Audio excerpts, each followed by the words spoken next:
السلام عليكم ورحمة الله وبركاته. الحمد لله وكفى، الصلاة والسلام على عباده الذين اصطفى ومن تبعهم بإحسان إلى يوم الوفاء، وبعد. أسأل الله سبحانه وتعالى الذي جمعنا في هذا المكان المبارك أن يجمعنا في الآخرة في جنته ودار مقامته. أسأل الله سبحانه وتعالى أن يعتقنا جميعا من النار. أسأله سبحانه وتعالى أن يتقبل منا الصيام والقيام والطاعة، إنه ولي ذلك والقادر عليه.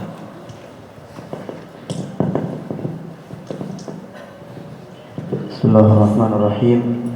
Syekh Dr. Muhammad Hasan Abu Wardah mengawali muhadarah beliau, mengawali tausiah beliau pada pagi hari ini dengan mengucapkan hamdalah kepada Allah Subhanahu wa taala, puji syukur bagi Allah Subhanahu wa taala yang telah mengumpulkan kita di tempat yang mulia ini. Dan mudah-mudahan sebagaimana kita terkumpul di tempat ini, kita dikumpulkan oleh Allah Subhanahu wa taala di surganya nanti. Amin. يقول مولى تبارك وتعالى: والفجر وليال عشر. الله عز وجل يقسم في هذه السورة بالليالي العشر، وهنا قال المفسرون أن المراد والمقصود من الليالي العشر هي الليالي العشر الأخيرة من رمضان.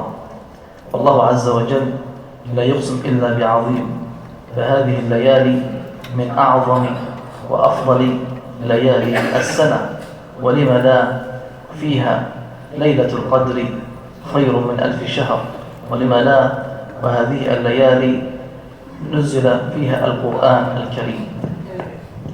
Allah Subhanahu wa taala berfirman dalam Al-Qur'an, wal fajri wa layalin ashr. Allah Subhanahu wa taala di sini bersumpah demi waktu fajar, wa layalin ashr, dan demi 10 malam yang mulia. Dikatakan oleh para penafsir, para ulama terdahulu bahwa sesungguhnya 10 malam yang dimaksud sumpahnya Allah Subhanahu wa taala adalah 10 malam terakhir dari bulan Ramadan. Maka dari itu sudah pasti Allah Subhanahu wa taala bersumpah dengan hal yang sangat luar biasa, maka malam-malam 10 terakhir dari bulan Ramadan menjadi malam yang luar biasa, menjadi malam yang sangat mulia. Bagaimana tidak? Pada malam 10 terakhir di dalamnya ada yang namanya Lailatul Qadar. Bagaimana tidak mulia? Bahwasanya di malam 10 terakhir disitulah terturunnya Al-Quranul Karim. فهذه الليالي عظمت وشرفت بنزول القرآن عليها، عظمت وشرفت بليلة القدر. إنا أنزلناه في ليلة القدر، أي أنزلنا هذا القرآن كاملا من اللوح المحفوظ إلى السماء الدنيا إلى النبي صلى الله عليه وسلم عن طريق جبريل في هذه الليلة.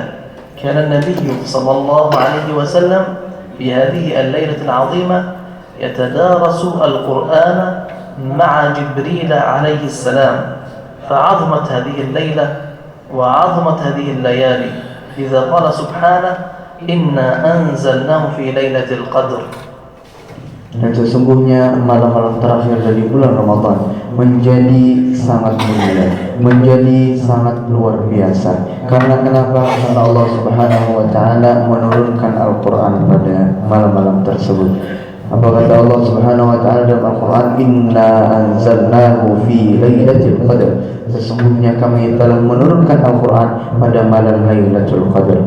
Diturunkan dari Lauhul Mahfuz ke dunia melewati Sayyidina Jibril alaihi salam kepada Sayyidina Muhammad sallallahu alaihi wasallam. Dan Nabi Muhammad sallallahu alaihi wasallam itu pada 10 malam terakhir mempelajari Al-Qur'an bersama Jibril.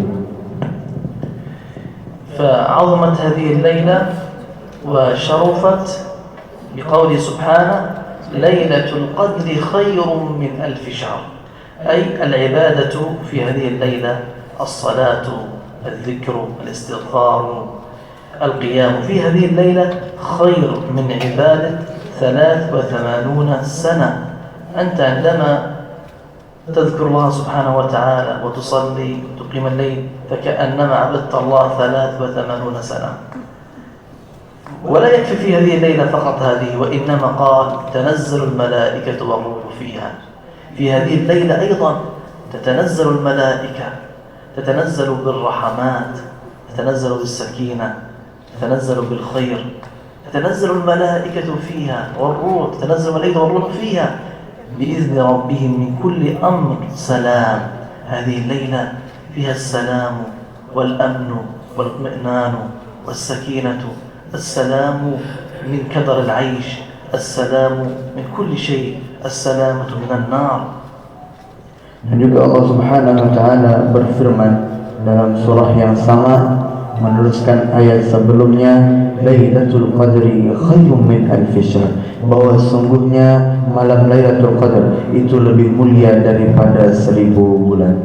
Dan sesungguhnya apabila kita beristighfar, kita menyembah Allah pada malam-malam itu, kita membaca Al-Quran, kita bersalawat, kita beribadah macam-macam pada malam terakhir dari bulan Ramadan, khususnya pada malam Lailatul Qadar, maka kita sama seperti beribadah kepada Allah 83 tahun. Kita tidak bisa membayangkan kalau kita beribadah 83 tahun tanpa dikurangi tidur, tanpa dikurangi makan, tanpa dikurangi kerja, full ibadah 83 tahun, kita tidak bisa membayangkannya seperti apa pahala ibadah tersebut. لهذا كان النبي صلى الله عليه وسلم إذا دخلت العشر الأواخر من رمضان شد مئزره. ما معنى شد مئزره؟ أي جد واجتهد في هذه الليالي، جد واجتهد، شد مئزره وأيقظ أهله، أيقظ أهله، رغبهم ودعاهم وحذرهم ورغب أمته ورغب صحابته في فضل هذه الليالي وعظم هذه الأيام، وأحيا ليلة، بل كان ليله مليء بالطاعات والعبادات والتضرع إلى الله سبحانه وتعالى والذكر، يخلو بربه سبحانه وتعالى. نعم، أحيا ليلة لم يحييه بكلام دنيوي، لم يحييه بالحديث عن لا فائدة فيه، لم يحييه بالأكل والطعام، لم يحييه بالنوم، وإنما أحياه بالذكر والصلاة والقيام والطاعة. Sesungguhnya Nabi Muhammad SAW ketika datang kepada beliau malam sebelum terakhir dari bulan Ramadan, beliau mengencangkan celana beliau mengencangkan baju beliau. Terlihat dari situ keseriusan beliau, terlihat dari situ kesemangatan beliau untuk menghadapi 10 malam terakhir dari bulan Ramadan.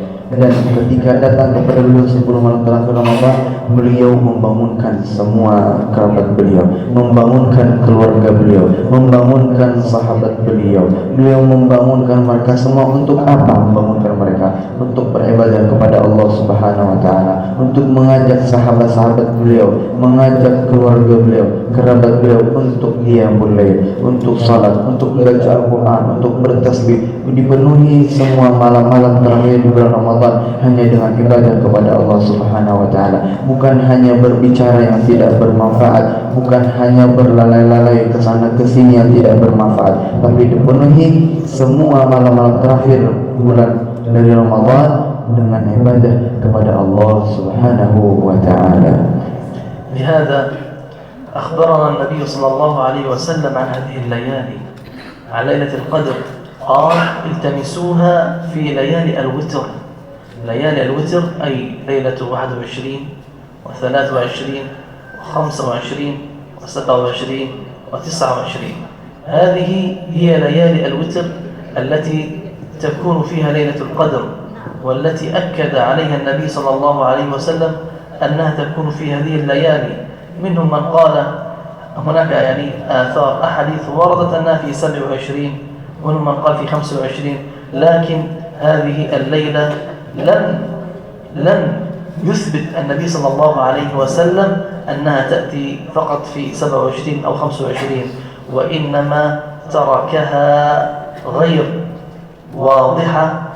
واضحة الأيام، لكن بين أنها في ليالي الوتر، بين أنها تأتي في ليالي الوتر، وهذا لأجل أن يجتهد الناس في هذه الليالي، فلا يركنوا على ليلة 27 مثلا أو 25، وإنما تركها لكي يجتهد الناس ويجد في طاعة الله سبحانه وتعالى. Dan sungguhnya ketahuilah para hadirin bahwa sesungguhnya pada malam terakhir dari bulan Ramadan, yaitu malam-malam witir, khususnya yaitu malam 21 Ramadan, malam 23 Ramadan, 25 Ramadan, 27 Ramadan sampai 29 Ramadan, itu adalah perkiraan, bukan hanya perkiraan saja kata beliau, tapi bahkan Nabi Muhammad SAW juga pernah bersabda bahwa sesungguhnya malam Lailatul Qadar itu turun pada tanggal 25. Ada juga Nabi di hadis lain mengatakan tanggal 27. Akan tetapi dari hadis ini Nabi Muhammad SAW tidak memperjelas secara jelas kepada kita. Hanya saja beliau memperjelas dengan Lailatul Witr, yaitu malam-malam yang ganjil dari 21 dan sampai 29.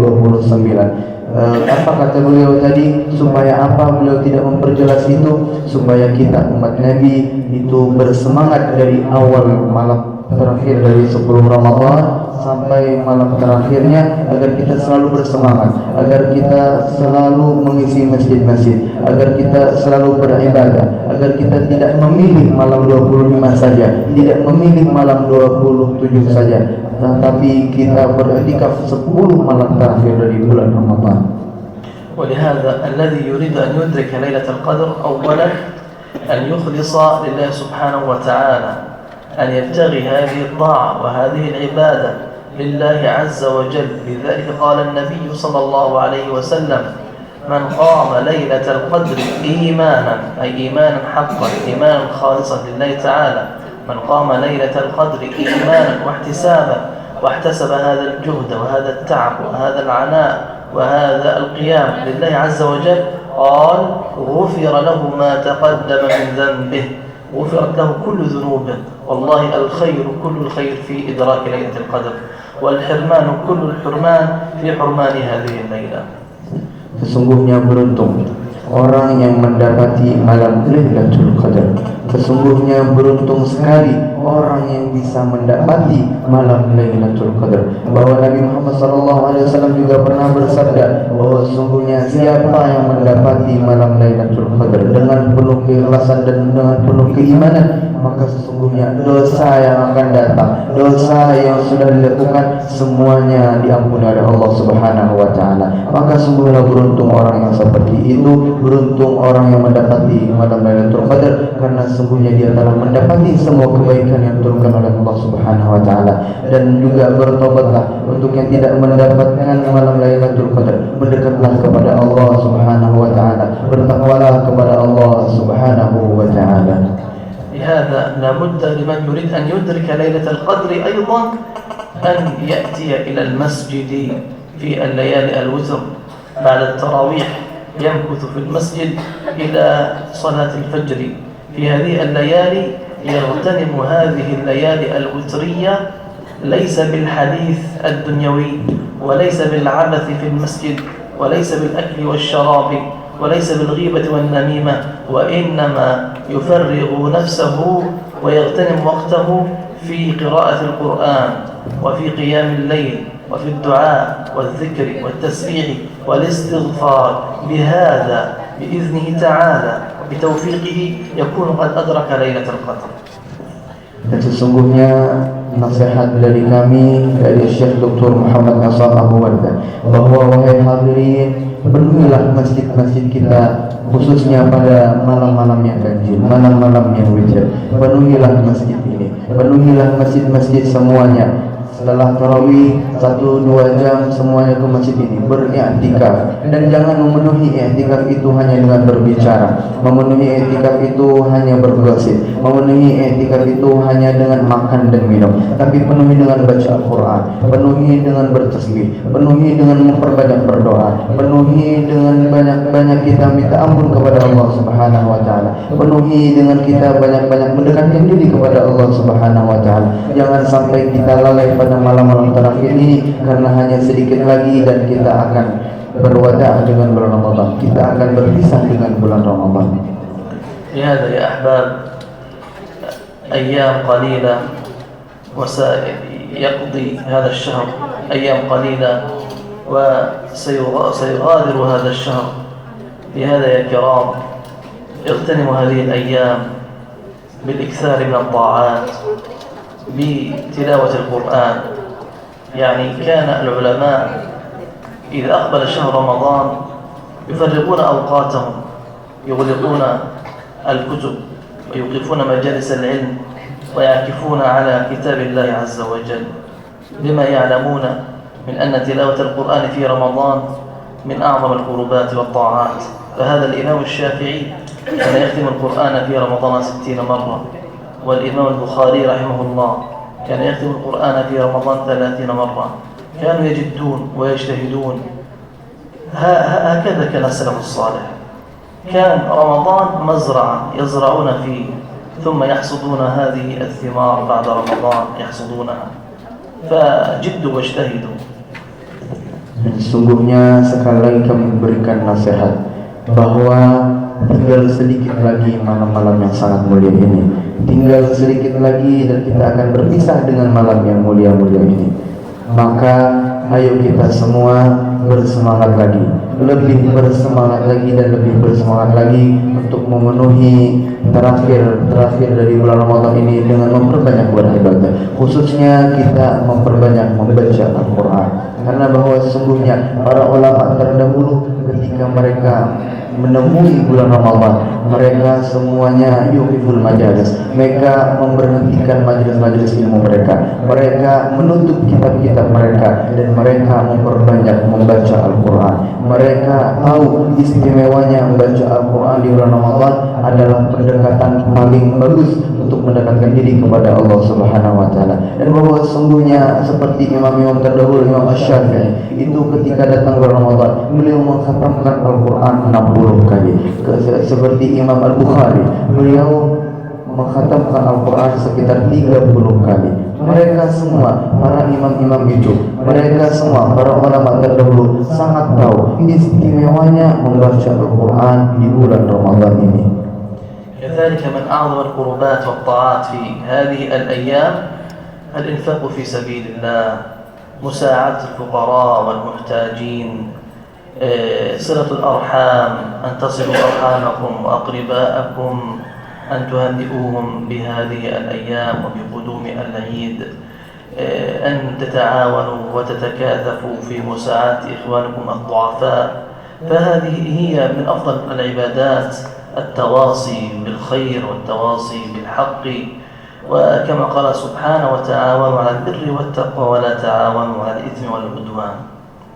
Dan juga kita memperbanyak bersedekah, karena bersedekah pada bulan Ramadan itu pahalanya juga berbeda dengan bulan-bulan lainnya, akan dilipat gandakan oleh Allah Subhanahu wa taala. Dan juga kita memperbanyak bersilaturahmi. Silaturahmi yang putus kita sambung kembali, silaturahmi yang tersambung kita lebih eratkan kembali. Kita memperbanyak silaturahmi kepada keluarga kita, apalagi sebelum Idul Fitri kita memperbanyak silaturahmi, kita memperbanyak mempertanyakan hal-hal yang kita tidak ketahui tentang mereka, tentang beras mereka, tentang ekonomi mereka. Mari kita saling membantu kepada orang-orang yang belum mampu. Kita saling membantu kepada orang duafa, kepada orang-orang yang memang kita lihat mereka tidak mampu untuk membeli sebutir beras. Mereka tidak mampu untuk makan. Mereka tidak mampu untuk membeli baju. Kita bantu mereka, kita berta'awun 'alal birri wat taqwa, kita bekerja sama untuk melaksanakan kebaikan dan bertakwa kepada Allah Subhanahu wa taala.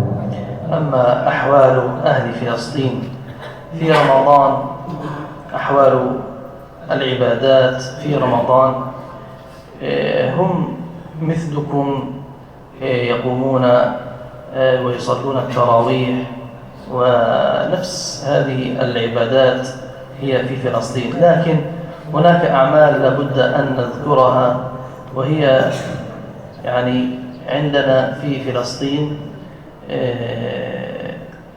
في ليالي الاعتكاف، الليالي العشر الأخيرة، عندنا برنامج في جميع مساجد فلسطين، خاصة في مساجد قطاع غزة.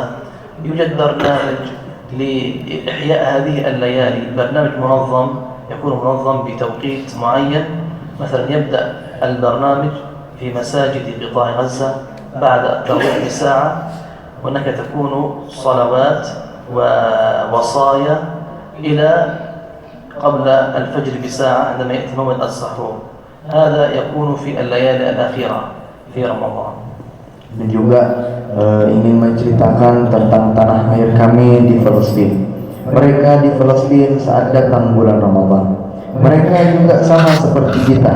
Mereka tarawih, mereka makan sahur, mereka salat subuh berjamaah, hampir sama seperti di sini, kata beliau. Akan tapi yang memperbedakan yaitu ketika datang kepada mereka 10 malam terakhir dari bulan Ramadan, mereka memiliki program khusus untuk itu. Mereka memiliki program untuk menghidupkan 10 malam terakhir dari bulan Ramadan. Apa itu program mereka? Mereka memberikan waktu-waktu tertentu, seperti salah satu contoh di masjid di Gaza, yaitu ketika 1 jam setelah salat tarawih, mereka semua berkumpul di masjid. Mereka qiyamul lail. Setelah qiyamul lail 8 rakaat, mereka bangun dan syekh itu memberikan tausiah sekitar 1 jam. Setelah tausiah, salat lagi, tausiah lagi, salat lagi, sampai 1 jam sebelum subuh, yakni waktunya sahur. Itulah program mereka di Palestina, khususnya di kota Gaza.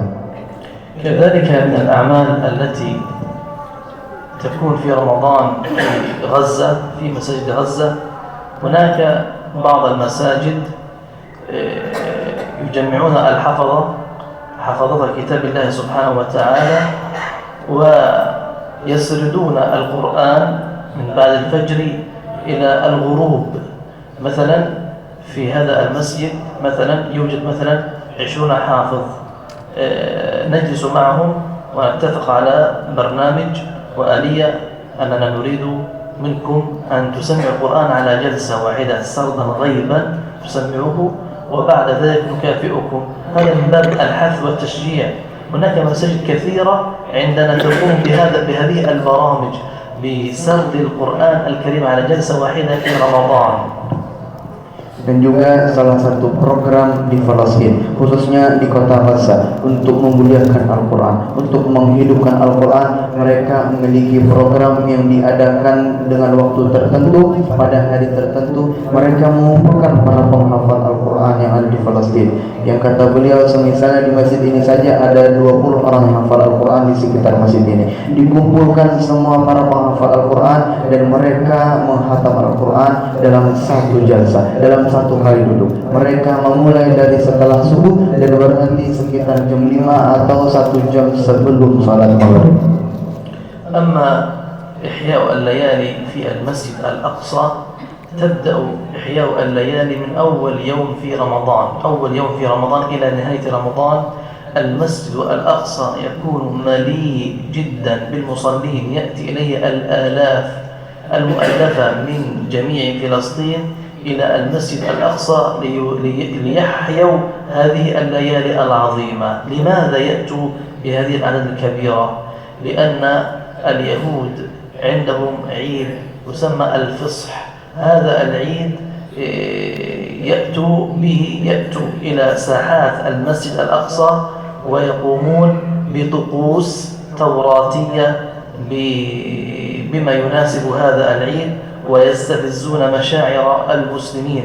لهذا المسلمون يجتهدون أن يبقوا في ساحات المسجد حتى لا يتيحوا الفرصة لليهود كي يقيموا هذه الطقوس في ساحات وباحات المسجد الأقصى، فيطردونهم ويضيقون عليهم. لكن الجيش اليهودي العدو الصهيوني يأتي مدجج محمل بالسلاح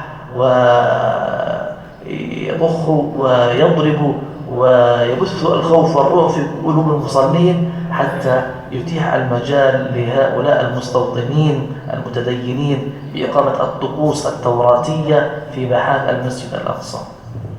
Berbeda lagi di Masjidil Aqsa. Masjidil Aqsa memiliki program yang khusus. Mereka beriktikaf bukan hanya di 10 terakhir di bulan Ramadan, akan tapi dari awal Ramadan sampai akhir Ramadan mereka menghidupkan Masjidil Aqsa. Mereka beriktikaf, mereka semuanya membaca Al-Quran pagi, siang, malam, sampai semuanya mereka baca Al-Quran. Yang datang ke masjid itu bukan hanya ratusan, tapi sampai ribuan yang beriktikaf di situ. Apalagi malam-malam terakhir di bulan Ramadan, mereka semakin banyak dan semakin banyak. Kenapa mereka melakukan itu dari awal Ramadan? Karena orang-orang Yahudi, orang-orang Israel, mereka juga memiliki ritual yang dilaksanakan di bulan yang sama dengan kita, di bulan Ramadan. Yang ritual itu dilakukan di pelataran Masjidil Aqsa. Makanya kalau hanya ratusan saja yang ada dalam masjid, mungkin tidak bisa memenuhi sampai pelataran. Kalau sampai ribuan, insya Allah pelataran Masjidil Aqsa itu terpenuhi, sehingga tidak memberikan fursah, tidak memberikan kesempatan untuk orang Yahudi untuk melakukan ritual-ritual mereka yang tidak sesuai dengan agama Islam. Akan tetapi dengan beringisnya orang Yahudi, beringisnya orang Israel, mereka datang bersenjata, mereka datang memukul para kaum muslimin yang ada di Masjidil Aqsa. Mereka menyiksa mereka, mereka menendang mereka, bahkan membunuh mereka. Tidak memandang laki-laki, perempuan, anak kecil ataupun sudah besar, semuanya disamaratakan, dipukul, dibunuh dan dipenjarakan. بل هناك بعض الليالي رمضان يحرم الفلسطينيون من إحياء هذه الليالي بسبب العدو الصهيوني الغاشم، حيث أنه يقوم بالطائرات بقصف بعض المساجد على المصلين، يقوم بقصف البيوت على رؤوس ساكنيها. كل يوم عندنا في فلسطين شهداء وجرحى وأسر، كل يوم هكذا فلسطين تعاني كل يوم من هذا العدو الصهيوني الغاشم. Dan sesungguhnya kita yang ada di sini seharusnya bersyukur, orang yang paling beruntung untuk beribadah, untuk memenuhi masjid-masjid, untuk memuliakan masjid-masjid, untuk menghidupkan masjid-masjid. Karena sesungguhnya kami di Palestina itu masjid-masjid kami malam-malam didatangi oleh helikopter dan dibom. Rumah-rumah kami datangi helikopter dan dibom. Kami semua di sana kadang merasa takut, kadang bersemangat. Kami merasa kebingungan, kami merasa lebih-lebihnya ketakutan. Kami sulit untuk beribadah, sulit untuk menghidupkan malam-malam terakhir dari bulan Ramadan. Karena orang-orang di sana, orang-orang Yahudi pasti mengincar kami semua. هؤلاء الصهاينة لا رحمة لديهم ولا رأفة ولا إنسانية. يعتدون على الشيخ الكبير، يضربونه ويلقونه على الأرض، يعتدون على النساء الحرائر الفلسطينيات، يضربون النساء، بل يأسرون الأطفال في السجون. والنساء الآن يوجد في السجون الإسرائيلية نساء وأطفال يوجد، بل هناك أسرى فلسطينيين مكث على سجنهم 40 عاما. هناك آلاف من الأسرى، هؤلاء لا شفقة لديهم ولا رحمة. Dan sesungguhnya orang-orang Yahudi tidak memiliki belas kasihan. Orang-orang Yahudi tidak memiliki rasa kemanusiaan. Setiap harinya di Palestina pasti ada yang syahid, pasti ada yang luka, pasti ada yang dipukul, pasti ada yang disiksa. Dan mereka juga sangat tidak memandang kepada laki-laki maupun perempuan, anak kecil maupun udah dewasa. Ada di Palestina perempuan-perempuan yang sampai sekarang itu dipenjarakan sampai 40 tahun dengan anak-anak mereka yang masih bayi. لهذا هذه فلسطين ليست هي لأهل فلسطين فقط، وهذا المسجد ليس لمسجد فلسطين فقط، وإنما هو مسجد الأمة الإسلامية. قضية فلسطين هي قضية الأمة الإسلامية، لهذا ستبقى هي قضيتكم وقضية الإسلام والمسلمين. لهذا كان كل نبي يبعث كان يرأس ويكون مسؤولا عن فلسطين والبيت المقدس. نعم، لأن هذه فلسطين هي أرض مباركة، فيها المسجد الأقصى، هي أرض الأنبياء، كان عليها الكثير من الأنبياء والكثير من صحابة رسول الله صلى الله عليه وسلم. Dan sesungguhnya ketahui para hadirin bahwa sesungguhnya Masjidil Aqsa, tanah Palestina itu bukan hanya punya orang Palestina. bukan hanya punya kami, kata beliau, akan tapi itu milik umat Islam, itu milik kita semua. Khususnya adanya Masjidil Aqsa di sana yang menjadikan tempat itu mulia, menjadikan tempat itu luar biasa. Dan ketahuilah wahai para hadirin bahwa sungguhnya Masjidil Aqsa itu adalah perjuangan kita semua. Masjidil Aqsa adalah perjuangannya para anbiya, para nabi-nabi terdahulu, dan hampir semua nabi itu diutus untuk mempertanggungjawabkan Masjidil Aqsa. Bahkan Nabi Muhammad SAW juga pernah salat di Masjidil Aqsa dan pernah dipertanggungjawabkan atas Masjidil Aqsa. لهذا يعني نطلب منكم دائما أن تكثفوا لنا الدعاء في صلواتكم وسجودكم وقرباتكم، أن يفرج الله عنا هذه الكربة وأن ينصرنا على عدونا وأن يكتب لكم ولنا الصلاة جميعا في المسجد الأقصى. اللهم آمين آمين. وأكتفي بهذا القدر. الحمد لله رب العالمين. Dan dari Syekh Dr. Muhammad Hasan Abu Wardah, beliau meminta kepada kita semua doa dari kita, doa di sujud-sujud kita, doa setelah kita salat, dan doa kapanpun ingin kalian berdoa, doakan kami. Mudah-mudahan kami cepat merdeka, mudah-mudahan tidak ada lagi yang wafat, tidak ada lagi yang tersiksa. Dan juga beliau mendoakan kita semua yang berhadir dan mendengarkan tausiah ini, mudah-mudahan kita diberikan kesempatan untuk bisa salat di Masjidil Aqsa. Amin ya rabbal alamin. Dan beliau mencukupkan tausiah pada pagi hari ini dengan bertahmid kepada Allah Subhanahu wa taala. Walhamdulillahirabbil alamin.